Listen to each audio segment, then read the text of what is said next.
Hey guys, so the open or early access part of the open beta of Battlefield 6 is live. Of course, it just didn't take place without any issues or glitches. People are complaining about queues. I already played 3 rounds and then I quit the menu with the, escape, quit the menu, and then I got this menu here, which says I'm now requiring early access to play more. I already have early access. So yeah, it's dumb, but it's open beta release. So yeah, what can you expect more than that? So I thought, okay, let's do some firing range tips. Because in order to... Oh, it actually remembers the recoil patterns. That's interesting. In order to control these, if you're a mouse and keyboard player, you know that controller players, they are getting aim assists, which can be really damn annoying, and you probably always suspect, oh, they got they're cheaters or something. But you can actually do a little bit yourself to mitigate the resistance from controller players. So it's all about the recoil pattern, because they're actually not as random as you would think. There's a little bit of variance, but it's not much. So you can get pretty accurate with each gun. And actually, let's just take it from the top. Let's start with the assault rifle. I'm gonna go with the M433 at the basic setup. So yeah, of course we haven't unlocked that one yet, so we can only do the basic one. What you want to do is, I suggest you're going to go into the firing range yourself and start practicing. And the way you do this is actually just finding a wall here that hasn't had much action yet. Let's just do it in here in the middle. And then you're not going to do hip fire because that's going to spread all over the place anyway. So this is about aiming down sights. So what you want to do is you're going to get a little bit of distance and try to keep it, fair bit of distance as you would in the game. And then you're going to go and just aim down sights and then just shoot. And then look at the recoil pattern. This is pretty much an enlarged version or exaggerated version of this. So you kind of get the idea that what happens when once you aim down sight and start shooting is that your recoil is going to drag you up and then a little bit to the right and up and more right and stay there. So what you want to do is you want to counter that by doing the opposite motion with your mouse.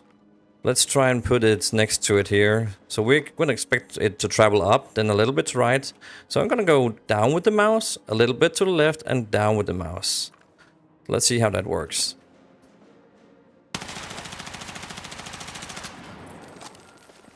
See, that's already a way better spread, right? I'm not saying I'm perfect or anything. They're not landing on top of each other. Yeah, that's, that's obvious. But it is far better than the other one there. And that's how you get accurate. You gotta practice this. You gotta keep doing this again and again until you get a really close pattern. And I'm not saying I'm an expert. I just know that's the way you want to do it. That's actually a little bit worse, and that's because there is a little bit of variance, but it's not very much actually. So you can do this, you can just keep going. I mean, this is not bad, and this will kill a guy. I mean, or a couple of guys if you can land these shots. So yeah, let's try this one then.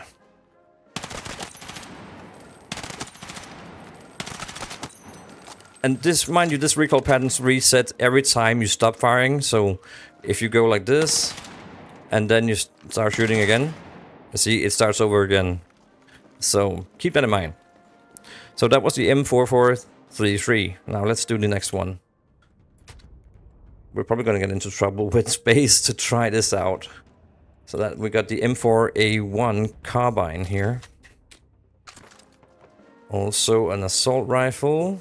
Let's do the... Can we maybe find a spot here? Then just shoot. See, that's a lot of recoil for that gun. And that's probably going to be a bit harder to master because it's so spread out. But it's kind of similar to the M443.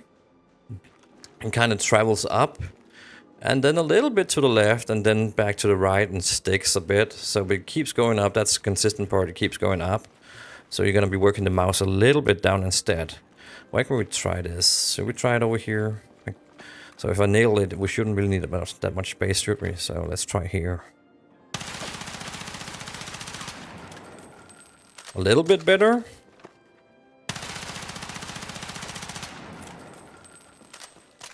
A little bit better. Okay. So that's... And then again, just keep practicing.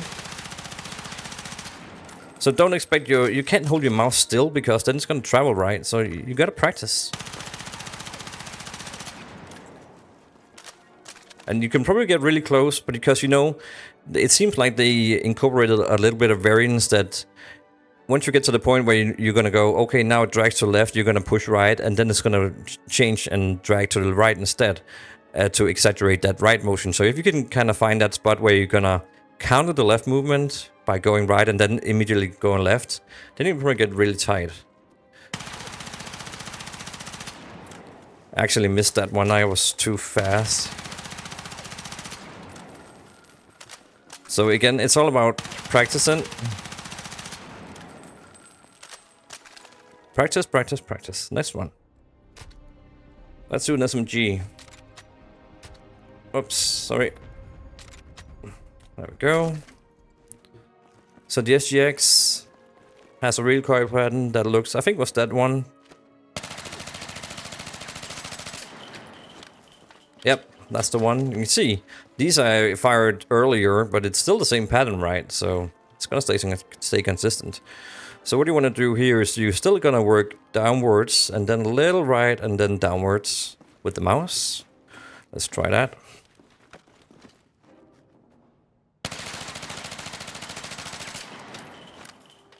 Somewhat accurate, not completely. Let's try here.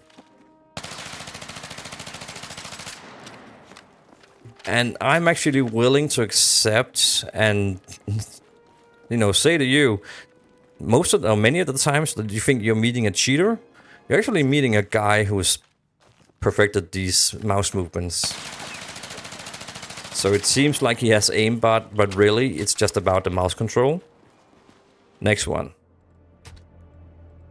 Then we got the LMG. The LMG is crazy, of course, but actually down sights, it's not that bad.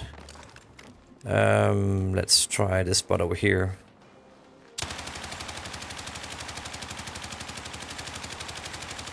You can see once it gets going, obviously you're probably not going to be emptying a clip like that, but once you get past the point, I think was it 20 or 30 rounds, it sticks fairly nicely. And the initial recoil pattern is more or less just vertical with very little variance to the left and right. So we're going to try that and see if I can find a sweet spot here.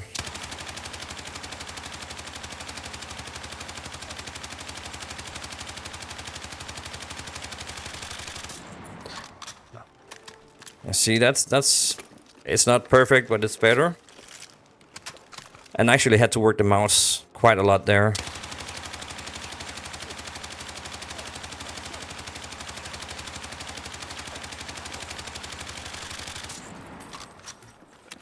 So that can be fairly deadly if you get used to working with that.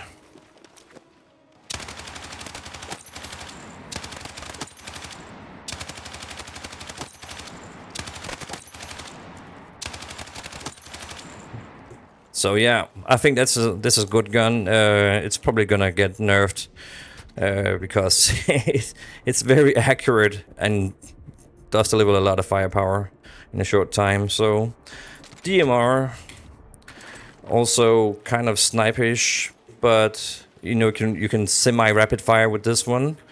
You don't have to have those slow reloads. Just to show what happens if you just fire away. I'm gonna empty this clip as fast as I can.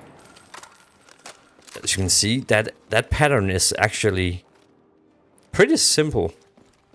That should be controllable, right, if you practice enough. Let's try and put it in here. So more or less, just a vertical slightly to the right, so do downward slightly to the left. Let's go here.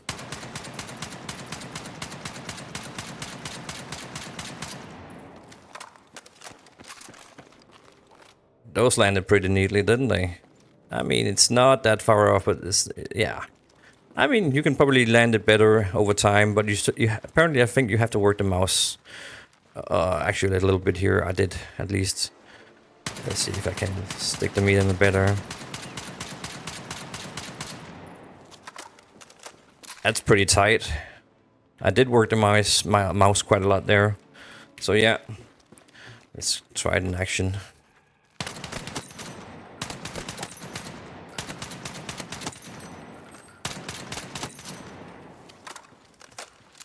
That's pretty nice. Next one. Then we got sniper rifle. Fairly slow to reload, so we can't really, you know, yeah, of course there is a recoil pattern here, and you can rapid fire it a bit, but it will spread like crazy.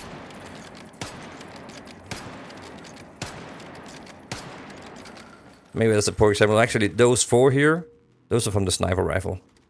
So even though it might seem like we were shooting at the time where the crosshair was at this point here, it still went off pretty far away.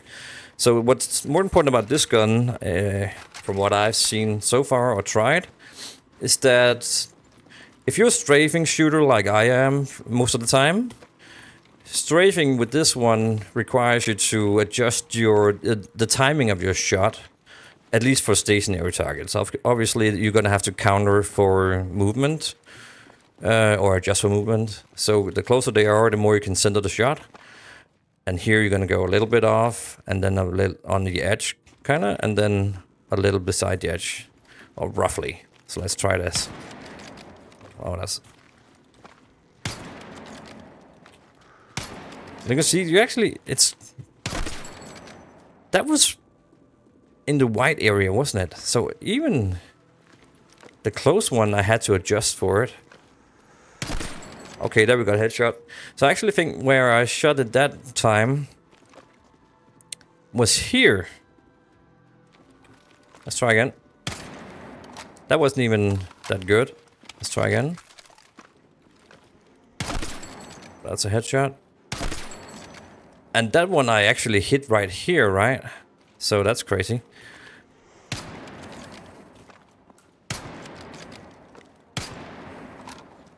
So yeah, it also depends if you try to figure out how you're working. Are you keeping on strafing or what are you doing? That was bad. Okay, so you actually have to shoot out. That was quite far out, wasn't it? That was like here when you were shooting, or when I was shooting. So this one, let's try and land it here-ish. So yeah. Again, practice, practice, practice, because it does seem like you have to know the sweet spots for these aims here. So this is right around next to the head, just immediately next to the head.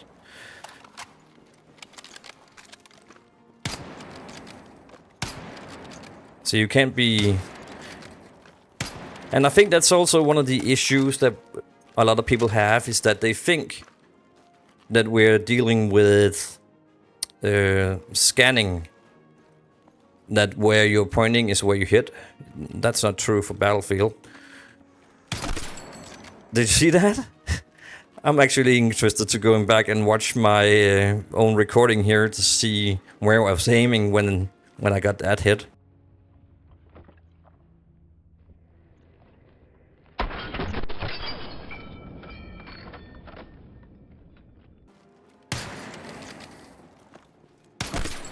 Again, let's do that in slow motion.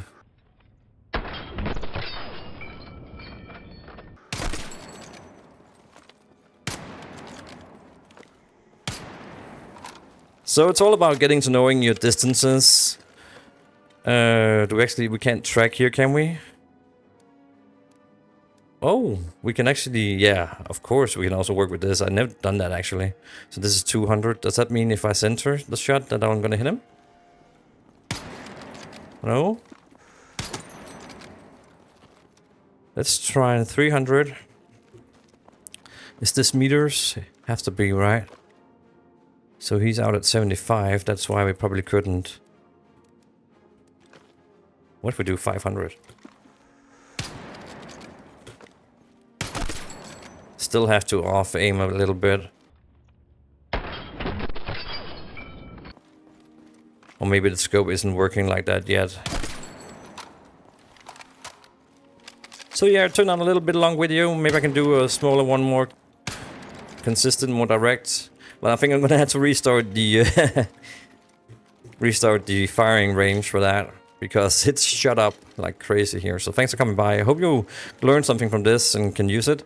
So yeah, drop a like and subscribe, and stay tuned for more Battlefield videos once they get this shit going. So yeah, see you guys. Bye.